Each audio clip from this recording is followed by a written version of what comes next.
Hello, everybody. Welcome to session number 3 of How to Make Money with Email. So much money to be made. I'm glad that you're here. We talked on Wednesday, I guess it was, about how to write your emails for your quick start guide.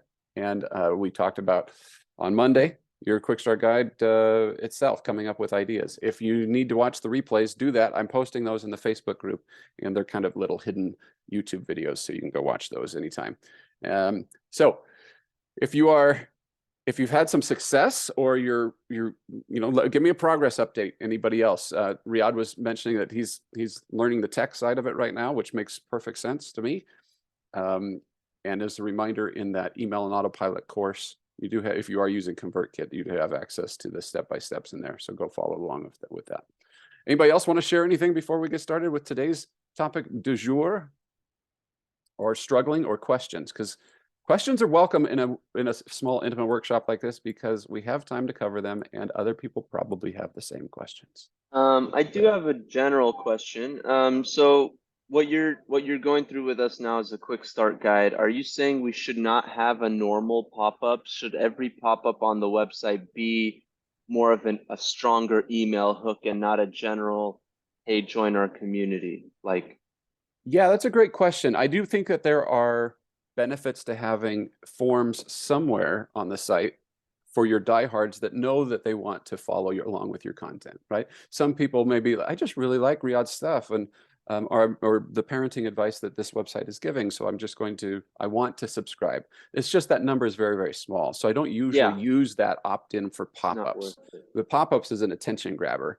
The others are kind of seeking it out. So maybe in your sidebar or footer, where those always get dropped to the bottom anyway, those are good. Or up in your top nav, subscribe, it's okay. Or the static newsletter, ones. or the static stuff. Yeah, Okay. certainly.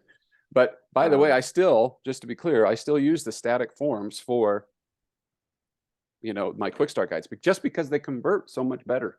The promise of having a problem solved for them is very powerful. And just one thing, kind of what I kind of wanted to hear from everybody, like with this quick start guide, are you all doing it more site-wide or on specific pages? I forgot. And Matt, yourself, for your own sites. Well, I'll share mine in a moment, but if anybody else wants to share. I'll have 3. Three different ones? Right, because my umbrella is 3 different things. So I'll have a quick start guide for each of the major categories that will show up on just those category pages. Uh-huh. I mean, just those category posts, better. Not just on the category page, but within that category, only that particular quick start guide will show up for that. So I like that. I think it's more targeted. 3 different quick start guides with 3 series of 5 emails like that. I like that. That's great. Anybody else? On specific pages. So did you choose them to trigger pop up on certain high traffic posts? They will show up on every post under the category they go with. Okay. So all of my dehydrating ones, every dehydrating post, that one will pop up on every single one of them. Okay. Yeah, that's my general advice as well. I know it's real high level advice, but again, it comes down to Martha. Martha Googled something. She's on Pinterest. She's thinking about dehydrated food. She's thinking about getting her child to eat better. She's thinking about teaching her child a craft. She's thinking about whatever it may be. It's not always about children. It could be going on a Disney cruise. Whatever it is in that moment, can you solve the next problem in that moment? And so that is best done by having segment, page, or post, or category opt-ins. So it just works better. Now, if you're just getting started, launch a general site-wide something or other, because it's better than what you have. So do not feel like you have to have that all figured out right from the beginning. Just get started with something that's better than sign up for updates. All right, Tracy. I'll chime in. So Riyadh, for me, I have a vegetarian website, so I do it site-wide. I personally don't want to have to manage and juggle however many lists. And in addition to that, for example, I do sourdough. So somebody eating vegetarians may not want sourdough recipes, but I cannot produce enough recipes of sourdough to make that side stay engaged, and also my vegetarian group. I don't feel like I can. So I just do it site wide, and some people come on board. They get interested in sourdough. Some don't, and that's fine. It's worked. I guess it's worked for me. I don't really know. People don't complain. They unsubscribe. Look at Matt.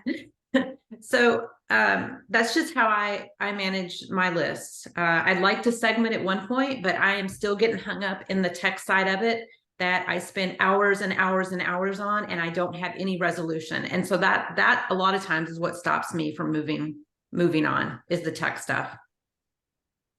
Good point. Yeah. Yeah, I get that. That's also a good strategy because you're kind of going for all the numbers. Like you're taking all the shots with every visitor that comes in, whether they like it or not. If they like it, they'll subscribe. If they don't, they won't. Which is also not bad. But I hear your point. Mm-hmm. Well, thank you for the feedback, everybody. I mean, it's so helpful, because what I give is cookie cutter advice, and what you have to do is in your individual trenches figure it out. And I don't envy you that. But we understand, if we understand the fundamental principles, then we're good to go. We're able to take the steps. Should you decide at some point that you're going to figure out how to do jalapeno ranch sourdough and radish raspberry sourdough. These are really good ideas, by the way. You should be writing these down. You might at some point be ready for that. Let's dive in today then to our topic, because we've been talking about how to get subscribers, and we're going to be talking more about that. But I really want to dive into, what do we send them now? And this is a huge opportunity for branding and serving. So here's what we've been building so far, right? This, again, my cookie cutter, and my super fancy graphics, different ways that people come in. There's a quick start guide or some other bonus content, like a free download for this, or a free meal plan, or whatever maybe. Then they're on the list. What do you send them? Well, this is what we're going to talk about today. I want to tell you about a technique that I just love. Okay. I think this is highly underutilized. And even those of you who know about it are probably not utilizing it to the extent that you can. And that is to take your very best stuff and repurpose it, put it on autopilot. Okay. This is where I got the name Email on Autopilot, because when I got into blogging, I'd been doing this in e-commerce, and I got into blogging. I just found people weren't doing this, and it was such a head scratcher to me. I was like, this doesn't make any sense. Anyway, let me give an example. Some of you know who this is. This is James Clear. He's the author of a book called Atomic Habits. And Atomic Habits is a gazillion bestseller, whatever. James teaches Atomic Habits. He teaches about self-improvement, how to achieve more. And I discovered James in 2017. Before that book was out, he had a blog and other things. And I was really enjoying his content. And so I signed up for his newsletter in July of 2017. And you can see here, these are the emails, start at the bottom, going up, that he would send me, about one per week. And it's good stuff. I really enjoyed it. So every time I received an email, this is what it looked like to me. It's all new. This is new to me. I am unfamiliar with this content. I just discovered James. So I did some investigative work. I put on my best Sherlock Holmes outfit. It's in the closet right now, but it's fantastic. It's got the hat and the pipe and everything. And so, and I got to work. Here's what I found out about each one of these posts, blog posts that he was featuring in these emails. He had originally written these blog posts long ago. The first couple emails were some sort of welcome thing, but the biggie, 1 week after I'd signed up, he had published in October of 2013. Then there was one that was a year old. Then there was one that was kind of current-ish, but then 2015, 2016, 2015, spring of that year, right? What's he doing? He's repurposing his existing stuff. Who does this guy think he is? He's pawning off his old stuff on me? The nerve. But what he has to say, forget about setting goals, focus on this instead. That is his cornerstone piece of, his opus. This is his cornerstone piece of content. In fact, this is the basis for Atomic Habits, the book. He had it back in 2013. Does it go bad? No, this does not spoil. This advice still plays today. And when I got it, it hit me right when I needed it, early on in the understand who James Clear is journey, understanding what he has to offer me. So I want you to think about this. Again, more super fancy graphics. You have somebody comes to your website or your whatever channel, could be your Instagram, your YouTube, and they like what they see. They sign up, and then every week they get great content from you, the best of your website. And this content links them back to your channel of choice, say your blog. Over time, their admiration for you grows because you are serving them well. And they're going to tell your friends, tell their friends, buy all your stuff, you get the private yacht. This is how this goes. Okay. So what I love about this. Matt, I'm sorry. Is that a guarantee? Yeah, lock and loaded. Yes. Private yachts for all y'all, for sure. I'm glad you brought that up, Tracy or Darcy, because I wanted to make sure that everybody had access to it. So the secret thing here is like I call it the Forever series. A little hyperbole here. The coolest thing to ever hit email. All we're making is an automation. In ConvertKit, it's called a sequence. In other platforms, it's called an automation or a drip or something like that. We're just taking your best stuff and we're making a weekly automation. You see the alternative to writing the email in real time, right? You get this immediately. This is common sense. Why we do this is because we're just taking our best stuff, answering our readers' questions before they ever think to ask. So here's how this works. I'll just jump down to here. Create a series of your best stuff. Think it through, put it in the right order, decide your frequency, and then when new emails come in, you drop them into the new spot. But Matt, what do you do with the new Blockbuster article you just wrote? Well, what James can do is James could put it at the end of the sequence, just drop it into the end. He could decide, you know, it's better towards the beginning. He could stick it in the middle. He could swap things around. Oh, this one turns out to be more resonant with people. Oh, this one's not doing so well. We're going to yank this out. Yes, it's a set sequence, but it's not set in concrete. We can make changes and adjust it so that the experience is better and better and better for new users as they're coming through this quote unquote funnel. All right. I don't even like the word funnel for this. I'm never going to use that again. It did not work for me. The sequence is a journey. Okay. Because you're the one that understands the topic, and you should understand your readers better than anybody, probably even better than themselves, so that you can answer their questions with your best content, and in the process lead them where they should go next. In fact, this was so cornerstone to what I did when I started this 5 years ago, is I named my company Personalized Paths, which I can't even say. It's long to write, to type it out.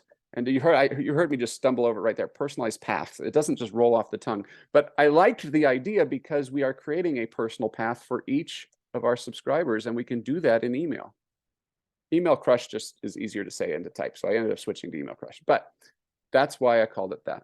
So what I'm asking you to think about is, what is the journey? Let me give you a real life example. Let's go back to the Disney cruise example. My quick start guide is what? It's what to expect on your first Disney cruise. They get, for a period of time, several days in a row, they get great content from me, giving them advice on about what to expect. But guess what? That's not the end of my infinite knowledge of Disney cruises, okay? I need to expound more wisdom on them. And so when the Disney Cruise Quick Start Guide is finished, the automation takes them and picks them up, completes that sequence, and adds them to a new sequence called the Forever series. And in that Forever series, I have about 30 to 40 weeks of content. One email per week, every Sunday. Email number 1 in that series is the most powerful Disney cruise tip I ever learned. It's not the latest news. It's the most powerful thing I can teach you. Why? Because we are still in dating mode with this new subscriber. They don't trust me yet. but I am going to hit them with my best stuff right from the get-go in the same way that James did with his cornerstone content. That's email number one. Email number two is what to pack, because everybody needs to know what to pack. They're eventually going to wonder that. So I answer that. Number three is what happens on the private island. Number four, how to avoid getting seasick. You see, on and on, I'm thinking this through for them. They may at some point wonder about getting sick on a ship. I'm anticipating that question and delivering that in the order that makes sense. I also have in there two other emails that are kind of interesting that you might think, wonder about. The first one is about trip insurance. That's an affiliate play. We'll talk more about affiliate stuff later. But on the affiliate side of things, would it be the best experience if the first email you got from me was, so you're going on a Disney cruise, do you need trip insurance? It's not the great experience. However, 10, 15 weeks in, after I've built up that trust and I say, so you're going on a Disney cruise, it's expensive. Do you need trip insurance? Yes or no? Well, there's a 17% chance that you might. Click here to learn more. That email is actually helpful because I have built up trust with the previous emails. For a while there, before the pandemic, that one affiliate play, because the partnerships have since changed, but the partner that was in business at that time, that was covering the cost of my list every single month. That one email in one sequence, deep in the sequence. I didn't have to ever worry about the cost of ConvertKit anymore because of one email. Was it making me rich? No, but it was certainly helping me additional revenue streams. And you can see what's possible when you start adding more of those types of things into. And that's what we're going to talk about with affiliate and getting more overt offers and stuff later. We'll talk about that. Another email that's in the sequence is my wife's playlist for what we listened to when we drove to the ship. I'm walking on sunshine, yeah, yeah, you know, songs like that. So super fluffy piece of content. By week number 30, it's fine. They get who Matt and Alicia are. They kind of haven't, they've gotten the core information. And this is one little nugget. They're like, you know, maybe I should make a little playlist. That would be fun. But if I led with that, not awesome.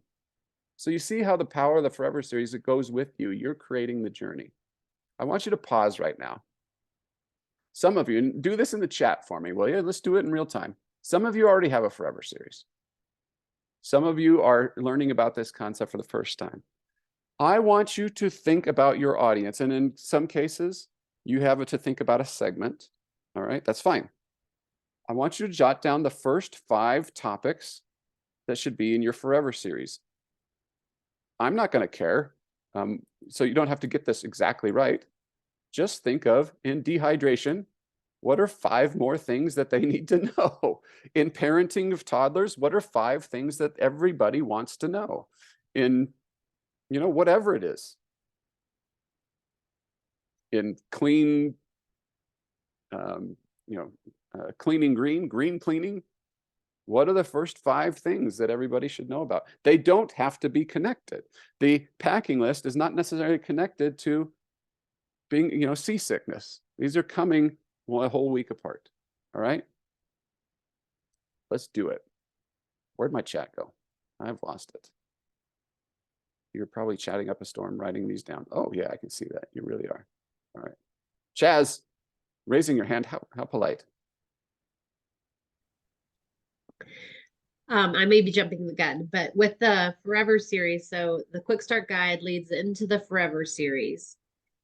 And that's 1 day a week that they're receiving an email. So then your second day a week, is that then where you create your seasonal content? And that one has to be more manual then because of the time of year. Is that correct? That's right. Yeah. Instead of you setting it in an order, you're just going to say, I want this to go on July 4th.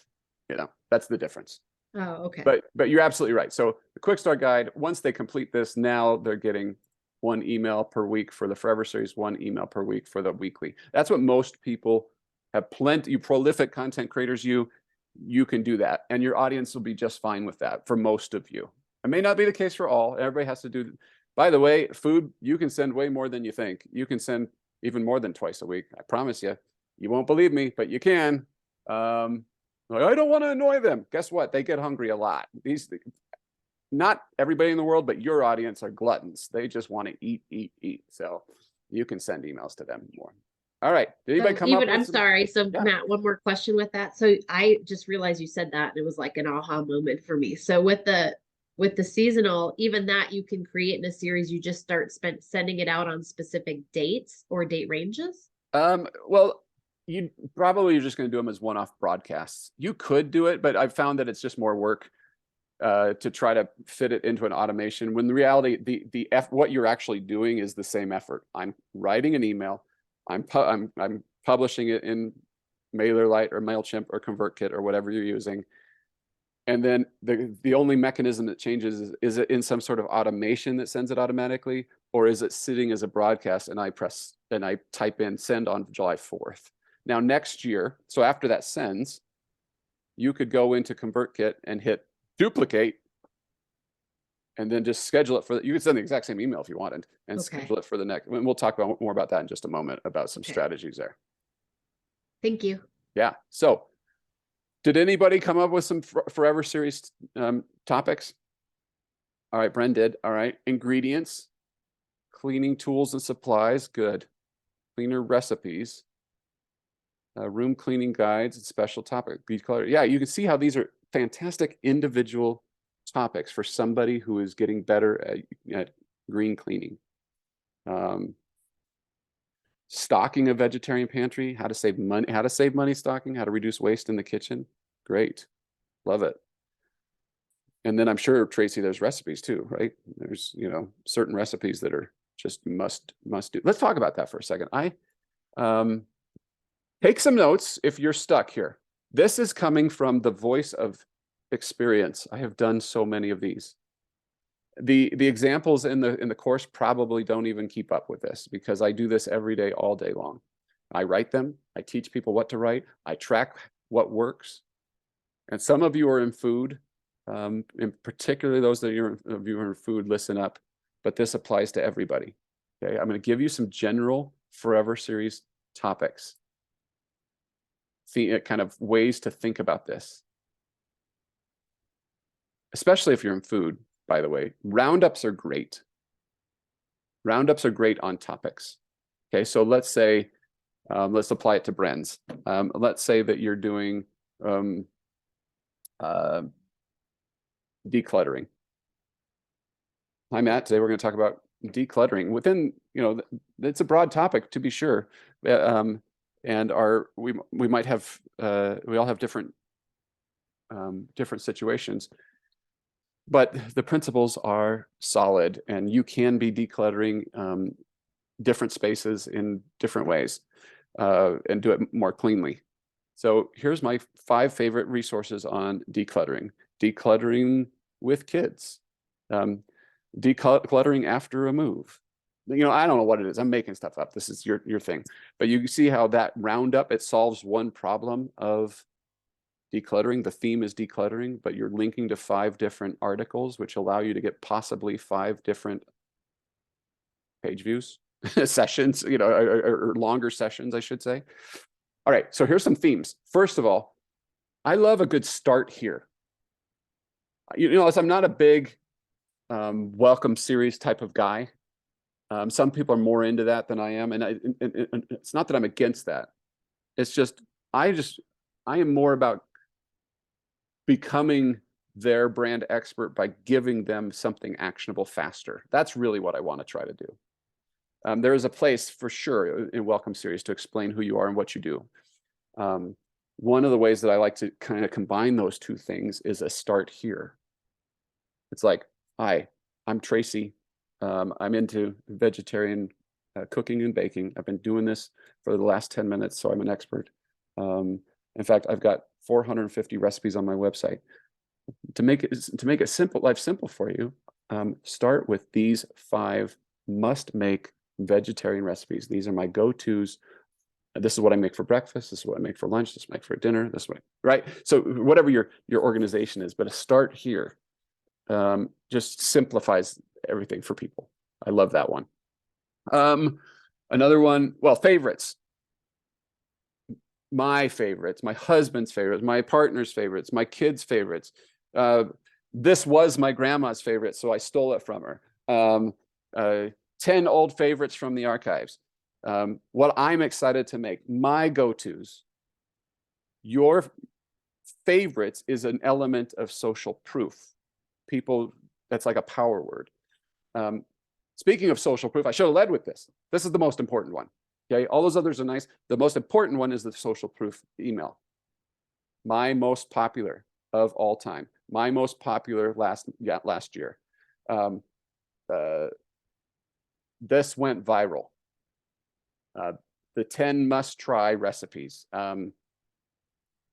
These are, people can't stop raving about these. This won a contest.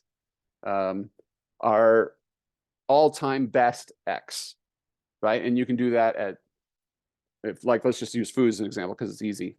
My top 10 recipes of all time, my top 10 cookie recipes, my top 10 soup recipes. You see, I can reuse that. And you can repeat stuff. Okay. So it could be in Bren's Roundup that they weren't in the process of moving. So they didn't need the decluttering after a move, but it was in the resource. You could still use that and drop that into another one 8 weeks later into a different Roundup. Maybe it's a different position. Nobody is going to care. If they saw it and enjoyed it, great. Most people didn't. What part of the sequence I have the start here, most popular, but after then they get sent to. Yeah, so do that as email number 1 in your Forever series is what I'm saying. That start here or your most popular. Use these as early emails in the Forever series so that your evergreen stuff every week is something like this. Are the top 10 links in the same email? Yes, it's more of a Roundup style. Let me just go find an example. I should have done this. People like examples, so.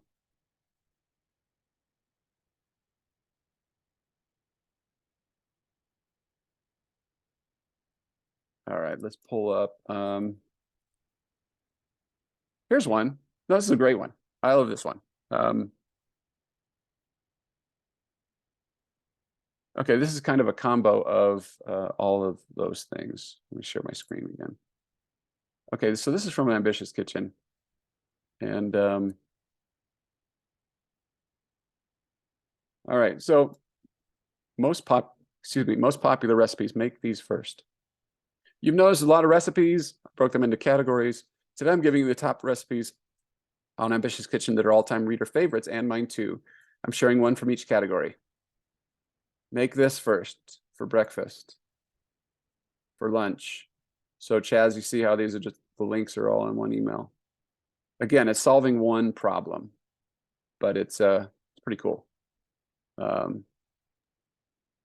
Thanks. I was just worried that you've heard don't put too many links in an email or you're sending them too many places and they're not going to click them all. Yeah, I've exacerbated that, I think, as well. That's been my advice for years. And I've had to kind of come back because I used to just say, just send one link. And then I was like, well, and that's true for many of my clients, just send one link. But so much of what you and I are doing here is we're solving a problem thematically, and we have resources to solve that. It still captures their attention, like in the case of we were talking about with decluttering or whatever. Controversy, Bren, that's a great one. People do love controversy.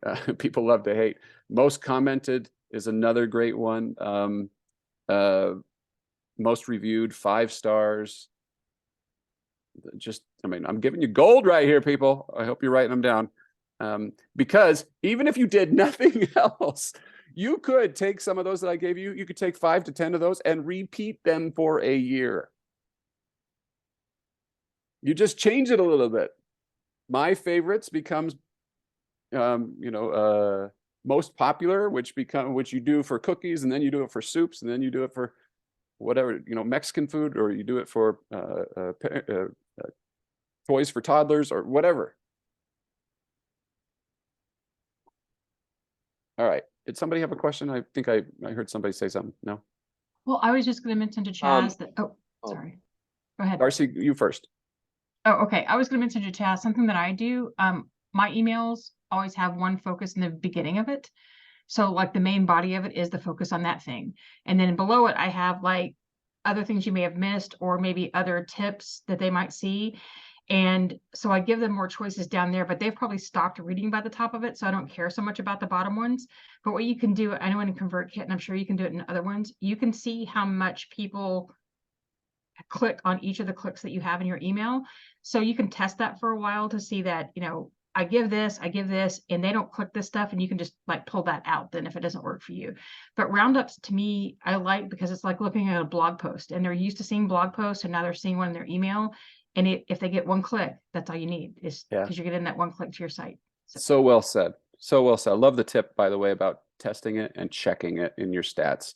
You'll discover that what's quite often in the roundup is that like number 3 is the one that's getting clicked on all the time. You're like, wait, why? That's just what's resonating. Pick that up, put that at number 1. You know, these things aren't set in goal in stone here. So here's an example of kind of what Darcy's saying here, where in this case, Natasha is, you know, chocolate is an evergreen topic. Do you love chocolate cake? She decides to feature this chocolate cake in a big way. And then she has additional, by the way, you might also like these chocolate desserts as well. Super simplistic, kind of following along with what Darcy was saying there. Riyadh, sorry, did you have a question? Yeah, I was looking for the raise hand button, but I couldn't see where it was, so I did it in real life. In the Forever series, you said it's like 30 to 40 emails once a week, right? But how, because for example, parenting and pregnancy and kids, there's a lot of topics that might not be relevant or they might not be interested in. So it's like, are we picking a bunch of random articles that we're pumping into these, or should we stay more on topic? Because, you know, if they get a few emails in a row, a few weeks in a row in the Forever series that aren't relative to their interests, then the unsubscribes might start going up. So should we just push our best content and hope that they remain a subscriber, or should it be in a certain focus? Okay, great question. And I'm going to talk more about segmentation in the near future. But the general answer is you'll want to segment those people. And in your case, you want to, because a parent of a teen does not need toddler advice. Okay, they don't care, they've tuned it out, and vice versa. So that's where the quick start guide stuff comes in, though, is that you capture them up front with your lead magnet with a topic that's related to what they're interested in, and then you bring them in. Then you can, now I know this is more work, but you're building something to last. You're investing in this. My Disney Cruise Forever series, I wrote those emails in 2016 and 2017. I have changed them a little bit here and there, but for the most part, they're still the same thing because the general cruising experience doesn't change that much. So relatively speaking, I haven't had to make too many changes. The same is probably true for all of you as you think about, as you create deeper segments. So I'm kind of combining a little topic here of what I would talk about probably on Monday, but let's go through this a little bit. By the way, the word Forever series, in my case, I have 30 to 40. In your case, you may want 100, or you may want 5. Let's take Tracy. I'm just going to use your example for a second. Let's say that Tracy wanted to experiment a little bit more in sourdough. She ranks number 2 for sourdough or whatever. She's getting traffic to it, and she knows a little bit more about sourdough, but that's about it.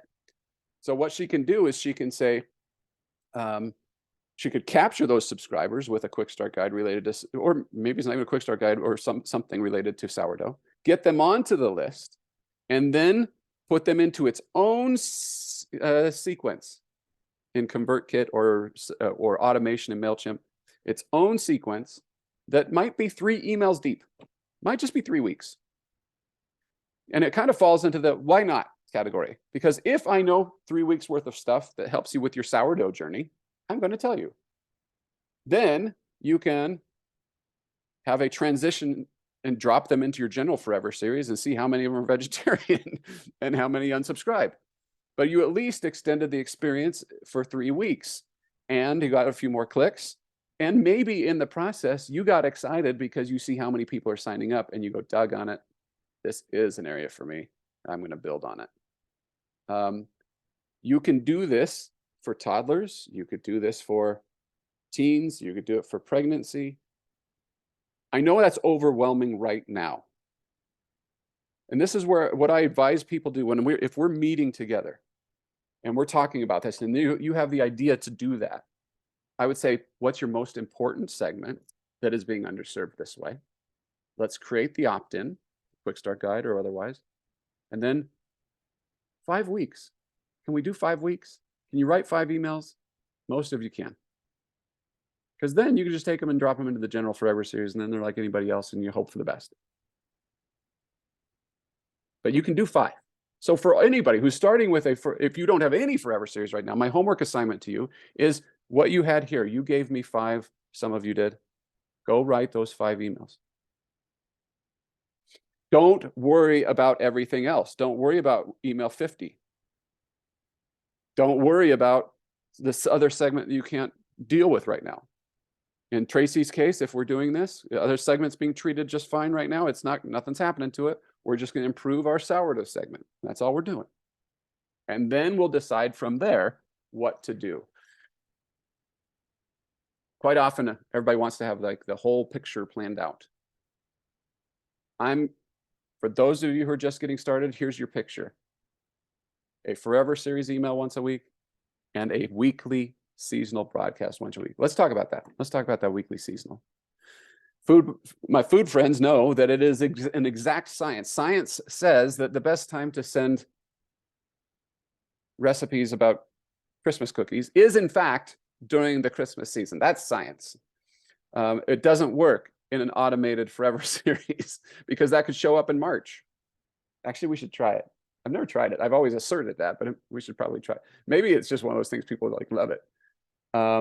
So we don't put holiday stuff in the forever series. We put the holiday stuff in the weekly thing. Now I'm going to share with you an email here. I get Rachel from Rachel Cooks, Southern Super Snacks. Here it is. She sent me this email in February of 2020. For those of you who are not in the United States, we are obsessed with American football. And there's a big game called the Super Bowl, which I know you've heard of, but we go crazy and we have parties and stuff. So she, right before the big game, 7 super snacks, right before COVID hit, by the way, 7 super snacks for the Super Bowl. So then what does she send? Well, there's a bunch of blah, blah, blah. But then she sends these crackers, this salsa, these sliders, this dip, bacon, right? Great snacks. Here's the question that nobody asked Rachel. Rachel, when did you originally publish these recipes? Who cares? It doesn't matter if it was 10 minutes ago or 10 years ago. I want the mozzarella sticks right now for my game. My point is the what's new thing is kind of interesting, but it's usually not the best hook. What's new because it's all new to them. In fact, she could have cheated and flat out lied if she wanted and said, new 7 super snacks for the Super Bowl. They wouldn't know. Nobody would know. All right. So I have a template for you. I'm going to drop the URL into the chat. If this is helpful to one of you, then it makes me feel good today. Some people just like the organization of this. So what you do once you get this is you can go up to your file, make a copy. Now, all right, Tracy's my testimonial today. Awesome. So what you do here is it starts with a day that you're going to send it every Saturday. And then you just plug in the first Saturday of the year. And then if you change this date, it will change all the way through the rest of it. Okay, the whole rest of the thing will change. So you can turn around and use this in 2024. And then the question here is just a prompt. What's the reader thinking about? At the first of the year, that's always about New Year's resolutions, right? So what have you got? Well, you probably have healthy recipes if you're a food blogger, or you've got cleaning resolution, or articles to help you finally get a hold of your cleaning. And you just use this, fill in the blank. This is a placeholder stuff, okay? I did not bother filling an entire year's out. I'm just telling you, go do that. Go fill it out. Take this and do the next quarter. Do June through August. Heck, while you're at it, you might as well do into fall, because fall is real easy for most of us. The themes and the holidays, the US based holidays, are very, very prolific, I should say. So it makes it real easy depending on what your topics are. All right, you fill that in. I'm not even asking you to write the email yet. Then you just go, okay, for the Super Bowl, well, I've got snacks, I've got cocktails, I've got finger food. Let's put those in an email. And then you can drop in here. Here I've got recipe 1, 2, and 3, but it could be article 1, 2, or 3. All right, but this is your roundup style. And so you just drop these in here. Is this making sense? Guess what? Next year, your plan's already made, because you can reuse this stuff. I shouldn't admit this, but I send the exact same emails with some of my properties every single year. I don't even change them. Like, for example, I've got one property where I promote some Black Friday sales and stuff and whatever. And the gist of it is, here's what I found that's hot for Black Friday. Why would I need to change that email? I duplicate it and I send it on the day. I'm done. I am done. So you do the work this year, write these emails once, and most of them will carry over. All right, who's got questions about this? Some of you are going, wait a minute, what about my newest recipes or my newest articles? Don't I have to promote those? Well, that's up to you. There's mixed advice on that in SEO. There's no real proof that I know of that says that you can get an immediate boost by promoting new recipes. I tend to believe that I want to solve the best problem for my reader that I can. I want it to be about them. That's me. After 52 weeks, you stop and repeat. Well, okay, so are you talking about the seasonal broadcast here? Or the Forever series? The Forever series is evergreen, so you could keep going on and on. I have people that have 200 emails. I mean, that's multiple years. Those people are crazy people, though. I mean, it's like they need help. But no, Jansen from Everyday Reading, she loves it. So she's been blogging for almost 15 years, and these books don't go out of style, or they don't go out of. Harry Potter is always there, right? So she's got an email about Harry Potter in email number 40, and then she's got another one at 75. Or whatever, and she just loves it because she's got these articles and posts that Google isn't ranking or sending much traffic to anymore, but they still serve her audience perfectly. It's like dusting off this old content and going, here you go, and it's being discovered by somebody. So, but yeah, at some point you can just repeat it. I have, because people don't remember either. That's the other thing with email math, is we don't consume every single thing, even though we feel like we've sent it to them once already. The odds are they never even saw it.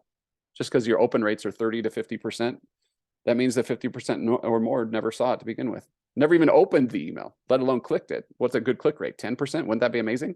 Well, that means that 90% of people never clicked it. You can repeat stuff in emails. All right. Any questions on that? If you're not being consistent like this, I'd be curious as to know why. If it's something other than I'm just lazy, not lazy, but I'm busy, and you're not lazy. You're just busy. I get it. It's what I tell my 19-year-old too. Get out there, write those things. Should we not send 2 emails a day? For example, if we have a quick start guide email scheduled to send on the same day that we're sending a campaign or a roundup. Yeah, no. So what I probably do there, Riyadh, what Riyadh is asking is, how do you manage so that people don't get 2 emails on the same day? So my Forever series, the easiest way to do that is my Forever series is on, say, Mondays. My broadcast is always on Saturdays. And then maybe I do an RSS digest on Wednesdays. Or in your software of choice, like you can do this in ConvertKit, you could have RSS emails go every day except Monday and Saturday, because you know that those are emails are being sent. Do you message the seasonal emails a bit before resending or duplicating exact or massage? Yeah, it totally depends, Bren. Like in the case of that Amazon Prime Day or Black Friday thing, I don't have to. It's the exact, it's just exactly what they need. And that email works every time. Maybe I mess with the subject line slightly so it doesn't possibly thread in with, last year's post. That might be the only concern there. But it's, you learn and you get better for sure. So yeah, massaging it makes sense. I know that Rachel with that Super Bowl email, she has sent that same one for the last 4 years. And it looks a little different now. And I think maybe a couple recipes have changed, but for the most part, it's the same email. And it's about the same time of year because it works. It just works. All right. Let's talk about pop-ups for a second. Oh, I actually have a slide on this. Give me a quick second. I forgot to grab it. Matt, while you're grabbing it, can I ask a question about the Forever series? Sure. Is confusing. I'm sorry, hold on. All right. Okay, Darcy, we'll get you as soon as you recover from whatever mayhem is happening at your house. Let me share my screen. Okay, let me show you a few things that to consider that aren't pop-ups before we get into pop-ups. Okay, I want you to be thinking about growing your list, so there's plenty of tools out there to do that. So there's this thing called attention activation that if you use OptinMonster, maybe you've seen this. You're scrolling. There's another company that has something called Spotlight Subscribe.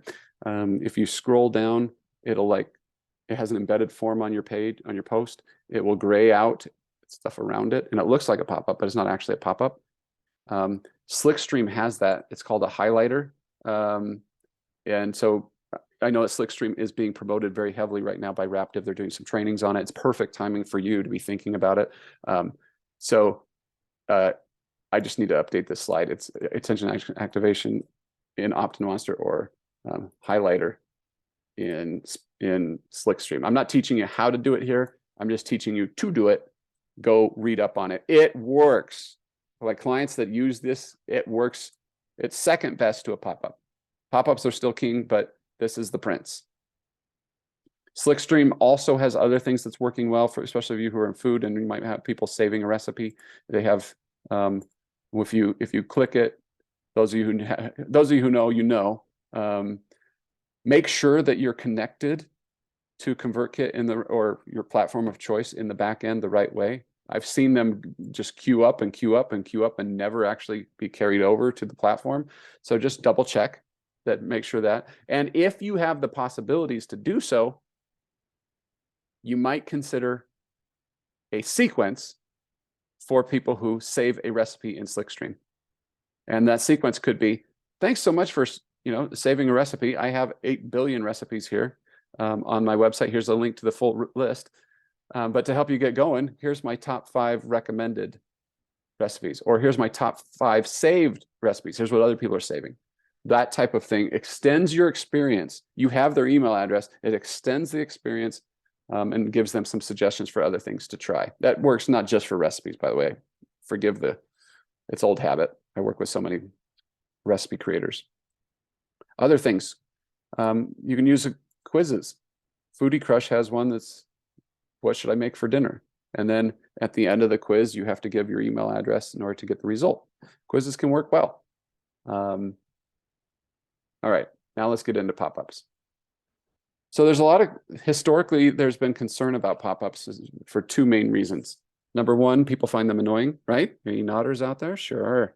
And number 2 is the concern that it could be, you get a penalty on Google. Well, let's talk about number 1. First of all, the answer to the annoying problem is just don't be annoying.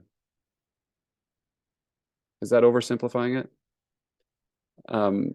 If I have somebody landing on my Disney Cruise Tips page, and I say, and then they first land on it, and I say, sign up for my newsletter.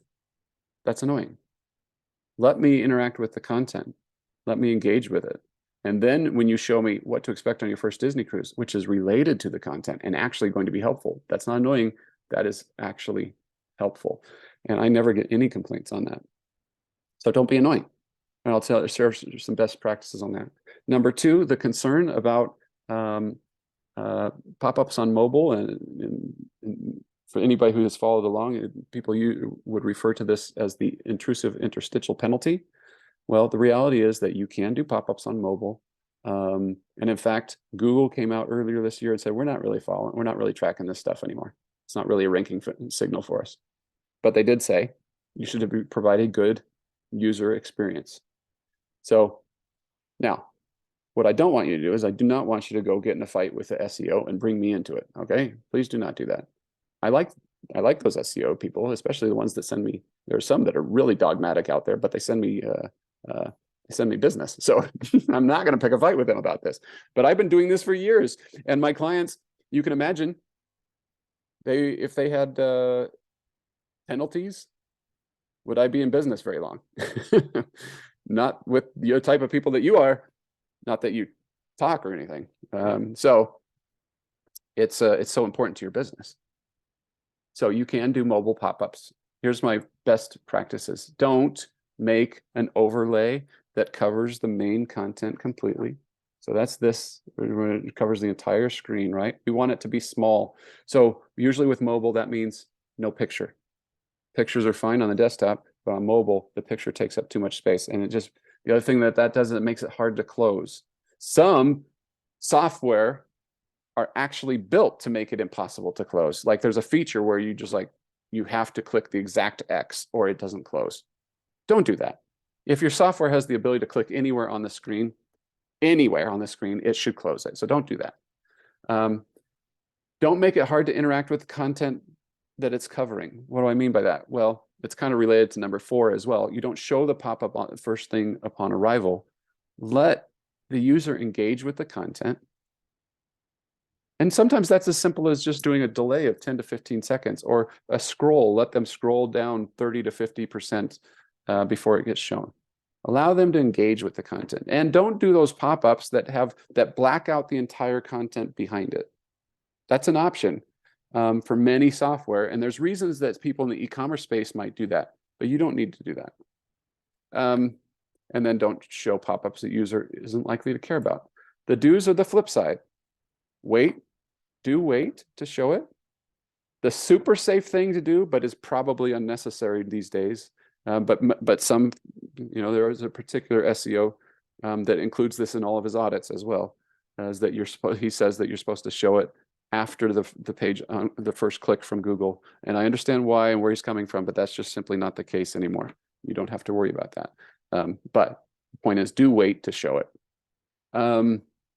Show relevant opt-ins related to the browsing experience. That's what I mean by don't be annoying. Sign up for updates. We don't need that. Nobody wants that. Size your mobile pop-up appropriately and make it easy to close. Here's some examples of some pop-up software that I use. By the way, ConvertKit's pop-up software, MailChimp's, MailerLite's, I don't like them. I'm not a fan. And the reason for that is that they have been, historically, I've really hated it.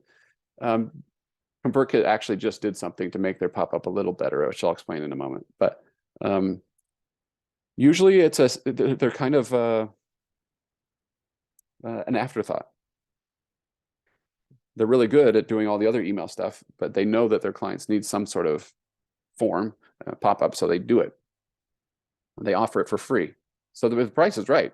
The challenge is that the design elements are almost non-existent. With ConvertKit up till recently, I could not do a pop-up where I could use their plugin and show a default pop-up that had one version for desktop and a different version for mobile for the reasons I just explained. And that drove me insane. But they since gave me some CSS. If you're interested in that, I think I posted that in the Email and Autopilot Facebook group. So go check that out. It's way better. I still probably lean towards some of these other third-party offerings though, because those people are spending time and money to build them. It does, however, mean that you might have to spend a few more bucks on that. So consider that. ConvertPro is one that I probably recommend most frequently as a possibility. I'll drop that here into the chat. These are affiliate links, of course. Get it when you can. Am I right? Oh, am I right? Okay, let's throw it in there. Here's what this looks like. This is like, it's like $90 a year, I think. It has some quirks to it for sure. Some things about it I don't love. Their templates out of the box aren't real great, but I finally figured out how to make one that looked okay to me. So if you like the look of these, then it might work well for you too. You can go in email and autopilot. There's instructions on how to set that up. You can follow the instructions even if you don't use ConvertKit. It'll still help you connect to whatever platform you're using. They have other service or other offerings too that I don't use much of, but they have things like info bars and these swoopy slide in things and these big overlays and all, all sorts of different stuff that they do. OptinMonster is kind of the gold standard of forms and pop-up software out there. The problem with OptinMonster is it's just the most expensive because they charge you based off of page views. And for many of my clients, people like you, you're getting more page views than, say, a typical e-commerce site that they might be promoting. But anyway, here's some examples of what some of those look like. They have, this is just different layouts and things. They have that attention activation thing that I was telling you about that grays out all this stuff around it. Another one that I really like, probably my favorite, honestly, but it won't work for some of you because you may have too many page views. Because they just gets into the OptinMonster range once you hit a certain threshold. But if you're not in that threshold, consider getting the lifetime version of ConvertBox. It's $500 one time, but you can use it on multiple sites, and it has the best A/B testing and fantastic stat reporting. Anybody use ConvertBox here? Do I have anybody? No. The templates are real clean. The integration is easy. You're giving it a whirl, Darcy. I really, really like it as far as just ease of use and the insights that you can gain. So for example, what I'm talking about here is on this right here, I could test a picture of my family versus a family with just a ship or no image at all. I could test these words. I could test the color of the button or the call to action. I can test all of them at the same time if I want. That's not necessarily best practices because you want to have more, statistically significant numbers going at it. But yeah, that testing helps me figure out what works better. Okay. Any questions on pop-up software or just that in that vein of things? I don't remember, Darcy. It's a high number, but I don't remember what it is. But I certainly within Raptive, there are people who are getting just millions of page views, and so. All right, well, that's it, folks, for today. We have covered a lot. This first week was foundational.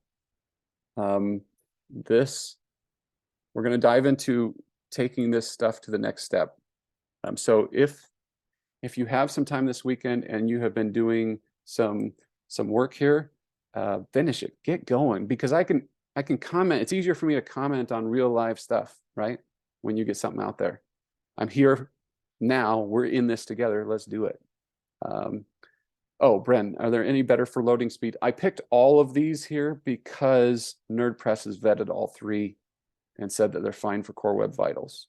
So I used to offer Thrive Leads as a suggestion. And then there were some things that happen with Thrive Leads over time where your site speed can be degraded. So I stopped recommending that. I use all of them in a pinch, Riyadh. Depends on the circumstance. What you're seeing right here. Oh, actually not seeing it. Let me show you.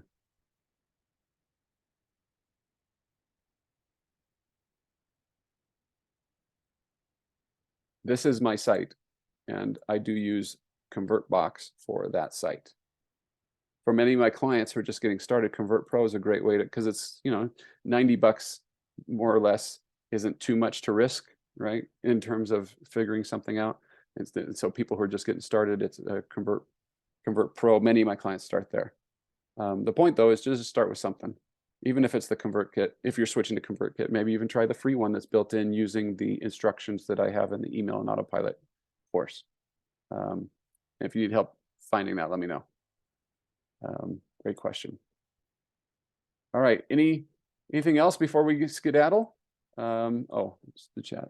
When a Forever series ends, can you just restart it? Yes, depending on your platform. ConvertKit does have an option for that. I know that I want to say MailerLite does too. Anyway, it just depends on your platform, where you can kind of restart it. Another thing you could do is what you're suggesting, Darcy, which I actually like more than restarting it, which is to duplicate it, create a separate, like Forever Series 2, and then look closely at the stats and see what what was working, what didn't get engagement, pull stuff out, change things up, but you don't have to do it, redo everything. And so then you can kind of drop people into Forever Series 2 that way. Yeah, I kind of like doing that. Oh, you tried it. The one I'm using, Bren, is Poplar. So that was the version of the pop-up that has the CSS that makes it so that you can make it a little prettier. If you didn't find my instructions, let me know. But again, you may still hate it even with those instructions. So that's okay too. The reason, Bren, in your case, one of the reasons that you might want to use it, and they are invested right now too in getting something that works for you because they want you to use that form. The reason they want you to use that form is the creator network recommendations that happen after that.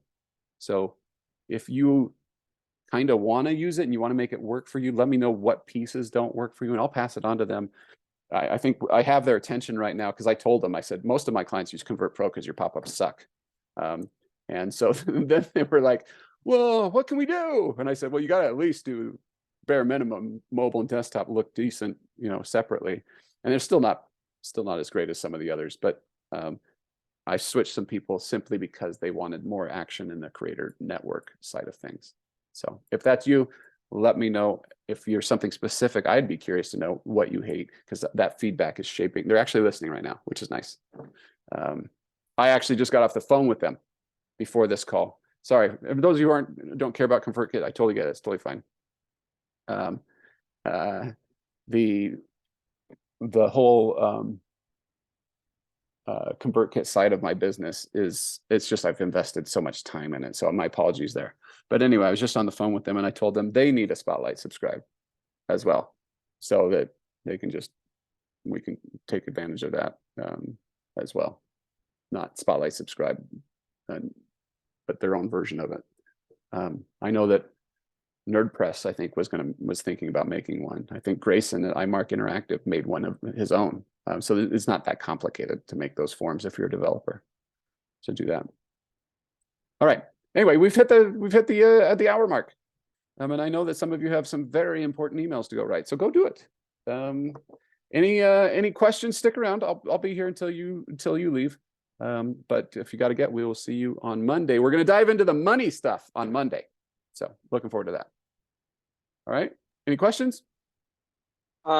Yeah, Matt, I have some basic questions. So I guess for you and everyone else, are you collecting first name on the quick start guide opt-in so you can address them, like insert first name? So are you collecting email and first name on the pop-ups? If I can, it depends on the form. So like if it's like I've done it where quick start guide. Well, I mean specifically like where it's being shown. So like if it's on mobile and for whatever reason I can't get the form to be more tight, I might remove the first name field. On mobile. On mobile, there's other forms where it might be an embedded form. I don't have a lot of space, and I can only do one field without making it look weird. So I'll do that sometimes. Yeah, and ConvertKit, you can't design two versions of the pop-up. You can't do mobile and desktop, which from what I saw, I don't know. That's what I'm saying. Go when you get to that point in the email and autopilot course. I just put instructions on how to do exactly what you just said. You have to use the Poplar modal, the Poplar form choice, and then you have to use my CSS in the custom CSS form, and then it will remove. Okay, you have CSS already. Great. Yeah. And then another thing, Matt, so in ConvertKit, there's the incentive email. So I guess that's the double opt-in. So yeah. because it's default checked, because once they enter the email, they're opted in, right? And I think by definition, a double opt-in is when they have to confirm the email. So do you turn that off? I do. No, Yeah, ConvertKit I don't will like it. It's just, ConvertKit will tell you not to. And the reasons for that, and you could tell I'm a rebel. I mean, look at this haircut. Yeah. I believe, because what's going to happen is if you leave that double opt-in email, the incentive email, then they have to click it in order to confirm. And you get so many emails that say important, confirm your subscription. Well, on your quick start guide, they're like 5 secrets to being a better parent. They kind of forgot about, they signed up for it, and then it hits their promo tab, and it's in line with everything else, and it says important, confirm your subscription. They just do a bulk delete. So you lose half of them. So So I do single opt-in, and then I prune the list back faster than other people do, because you're going to get people that are kind of just curious that may not be long for the list. That's fine. They'll go cold, get them off the list. So I'm a fast list grower and a fast list pruner. Is that the word? Yeah. got it. So I'll turn off the incentive email, and that's basically what it's for. It's for confirming the email. Okay. Or I'll turn that off. in your case, that's what it's for. But somebody else who's delivering an ebook or a printable, you can change that button to say, instead of it saying confirm your subscription, it could say download your printable. And then Okay. it sends the incentive. So it's a little confusing. But when you get to that, if you ever want to do that, there's plenty of help docs that are very simple to follow. All right. Good questions. I'll Okay, give you all Matt. an A for the Oh, sorry. questions. Okay. Sorry. Well, Are you done, Riyadh? I don't want to take over. Okay. I have a question now then. You got me confused about the boxes and the pros. So you're saying that ConvertBox is the best one because it gives you the most options, or are you saying that it doesn't do it very well and you have to add a lot of CSS, and that ConvertPro does a better job out of the box? There's 3 things we're talking about. ConvertKit, right, with their default pop-up, has not been great in the past. That's that's where you have to add the custom CSS. Okay. ConvertPro has some limitations on stats and design elements, but if you use my standard design, you'll probably be fine. ConvertBox has more options for designs that are straight out of the box, and better stats and better A/B testing. Also, ConvertKit is integrating they're going to give you a hook for ConvertBox because they know so many people use it. So if you care about the creator network recommendation at the end, that will be working. So ConvertBox, long story short, ConvertBox is still a very good choice. Okay. Thank you. Our direct link freebies, so you can call them a subscriber only, a good idea in the Forever series. It depends on your goal, Bren. Just your objective. How do you make, the way I think about it is, how do I make money here? How do I both serve them, and how do I make money? So if I make money with an ad, and I can accomplish the same thing more or less by sending them to a blog post, then I would do that. However, I do send, like the Disney Cruise packing list, as a PDF in the email, just simply because they're a subscriber and I love them and I want them to be successful and I want them to come back, to open and click stuff from me in the future. So it's a total, like most marketing questions, the answer is it depends. That's a great way to be thinking about it. All right. Look, go have a wonderful weekend, everybody. I'm looking forward to hearing what you did, all the work you did over the weekend on Thanks. on Monday. Okay, take care.